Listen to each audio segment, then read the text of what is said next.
Hi hello എൻ്റെ പ്രിയപ്പെട്ട ചങ്കുകളെ, നമ്മുടെ ലൈവ് അപ്ഡേഷനിലേക്ക് പോയാലോ. പിന്നെ ഒരു സന്തോഷ വാർത്തയുണ്ട്. നമ്മുടെ ഷാനവാസ് ഹോസ്പിറ്റലിലായിരുന്നില്ലേ, ഷാനവാസ് തിരിച്ച് ബിഗ് ബോസ് ഹൗസിൽ കയറിയിട്ടുണ്ട്. ഷാനവാസിന് പ്രത്യേകിച്ച് വേറൊന്നും കുഴപ്പമൊന്നുമില്ല. ഒരു പാനിക് അറ്റാക്കായിരുന്നു. അതായത് ആ പെട്ടെന്നുള്ള ബഹളത്തിൽ പെട്ടെന്നുണ്ടായിരുന്ന ഒരു പാനിക് അറ്റാക്കായിരുന്നു, വേറെ പ്രശ്നമൊന്നുമില്ല. ഷാനവാസ് കയറിയിട്ടുണ്ട് ഹൗസിലേക്ക്. പിന്നെ ഇന്ന് ലാസ്റ്റ് നമ്മുടെ ടിക്കറ്റ് ടു ഫിനാലയുടെ ലാസ്റ്റ് ഗെയിമാണ്.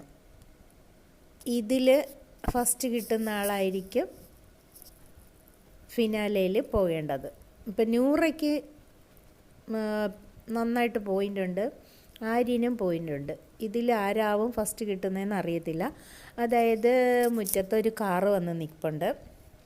ബസർ ശബ്ദം കേൾക്കുമ്പോൾ എല്ലാവരും ഓടി ആ കാറിനകത്ത് സ്ഥാനം പിടിക്കണം. എല്ലാ സീസണിലും ഉണ്ടാവുന്ന ഒരു ഗെയിം തന്നെയാണിത്. എത്ര സമയം പിടിച്ചിരിക്കാൻ പറ്റുമെന്ന് അറിയത്തില്ല എല്ലാവർക്കും. നിവിൻ വിളി തുടങ്ങി. നിവിൻ്റെ എപ്പോഴും നിവിൻ ഇങ്ങനെ തന്നെ എന്നെ വിടണേ എന്നൊക്കെ പറഞ്ഞിട്ട് നിവിൻ്റെ പ്രാന്തമായ നിലവിളി തുടങ്ങി. കയറി ഒരു 10 മിനിറ്റ് ആവുന്നതിന് മുമ്പ് തന്നെ നിവിൻ വിളിക്കാൻ തുടങ്ങി. ഫസ്റ്റ് ഫ്രണ്ടിൽ കയറിയിരിക്കുന്ന നമ്മുടെ ഡ്രൈവിംഗ് സീറ്റിൽ നമ്മുടെ അനീഷിന് സ്ഥാനം കിട്ടി. അങ്ങനെ അനീഷ് സ്ഥാനം ഉറപ്പിച്ചു. ഫ്രണ്ട് സീറ്റിൽ തന്നെ ആര്യന് സ്ഥാനം ഉറപ്പിച്ചു. പക്ഷെ രണ്ടുപേരുടെ ഇടയ്ക്കായിപ്പോയി നമ്മുടെ നൂറ. എന്നാലും കുഴപ്പമില്ല, ബാക്കിലിരിക്കുന്നവരുടെയാണ് കഷ്ടം. അതായത് ആദിലയും അനുമോളും ബാക്കിലായിപ്പോയി.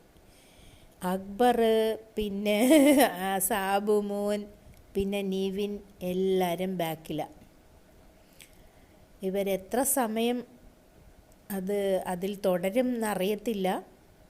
ഈ 8 പേരും അതിലെങ്ങനെ ഇരിക്കും എന്നറിയത്തില്ല. ഷാനവാസ് ഈ ഗെയിമിലില്ല. ഷാനവാസ് പിന്നീടാണ് എത്തിയത്. ഗെയിം സ്റ്റാർട്ട് ചെയ്ത് കഴിഞ്ഞു. അപ്പം ഈ 8 പേരും എത്ര സമയം ഇതിലിരിക്കും, ആർക്കായിരിക്കും പോയിൻ്റ് കൂടുതൽ കിട്ടുന്നത്, ആരായിരിക്കും പെട്ടെന്ന് ഇറങ്ങിപ്പോകുന്നത്. ഫസ്റ്റ് ഇറങ്ങുന്ന എന്തായാലും നിവിനായിരിക്കും തോന്നുന്നു. കാരണം നിവിൻ വിളി തുടങ്ങി. നിവിൻ കിടന്ന് കരച്ചിലും വീഴ്ചയിലും ഒക്കെ ആയി തുടങ്ങി. അപ്പം ഇനി എത്ര സമയം ഇവരിയ്ക്കും, ആരിറങ്ങും, ആര് ഫസ്റ്റ് അടിക്കും, ആര് സെക്കൻഡ് അടിക്കും എന്നൊക്കെ നമുക്ക് കണ്ടറിയാം. ഇതിലും കൂടെ കിട്ടുന്ന പോയിന്റിൽ ഇപ്പം തന്നെ 100ക്ക് 50 പോയിൻ്റോളം ഉണ്ട്.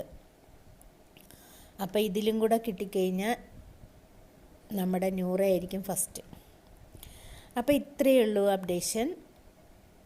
ഈ വീഡിയോ ഇഷ്ടപ്പെട്ട ലൈക്ക് ചെയ്യുക, കമൻറ്റ് ചെയ്യുക. എപ്പോഴും പറയുന്നത് പോലെ ചാനലൊന്ന് സബ് ചെയ്ത് സപ്പോർട്ട് ചെയ്യുക. നിങ്ങളിതൊക്കെ ചെയ്യുമെന്ന് എനിക്കറിയാം. എന്നാലും ഞാൻ വീണ്ടും എൻ്റെ ഒരു മനസ്സമാധാനത്തിന് വേണ്ടി പറയുന്നതാണ്. അപ്പോൾ അടുത്തൊരു വീഡിയോ മറ്റു വരുന്നത് വരെ ടാറ്റാ.